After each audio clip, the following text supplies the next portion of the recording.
अरे बाबो, चाललंय तरी काय नेमकं इथं. दोघांची तर मक्कर भांडणं चाललीत. आज मी अहिल्यानगर स्टेशनवरती आलो होतो. स्टेशनवरती आल्यानंतर या ठिकाणी हे दादा गाड्यांचे तिकीटं फाडण्याचे काम करत होते.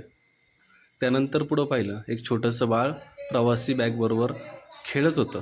खेळत असताना ज्यावेळेस मी पुन्हा एकदा पुढे गेलो, तर त्या ठिकाणी आर्मीच्या गाड्या लागलेल्या होत्या.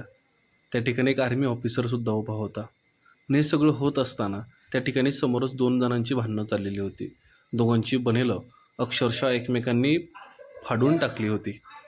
त्या ठिकाणी आर्मी ऑफिसर आले, त्यांना थांबण्याचा प्रयत्न केला. रेल्वेचे पोलीस आले, त्यांना मारलंसुद्धा. पण या दोघांची भांडणं नेमकी कशावरून चालली होती हे काहीच लक्षात येत नव्हतं. एक मराठीत बोलत होता, एक हिंदीत बोलत होता. एक जण बोलत होता की तिरंग्याची शपथ घे आणि खरं खरं बोल. हे दारू पिलेले होते, त्याच्यामुळं काहीही लक्षात येत नव्हतं. याने तर त्याची चड्डीसुद्धा उघडलेली होती. पण याचा पुढं प्रश्न पडला की नेमकं करायचं तरी काय. याने डायरेक्ट खालूनच बनेल काढून टाकलं की आपण जे वरून काढतो.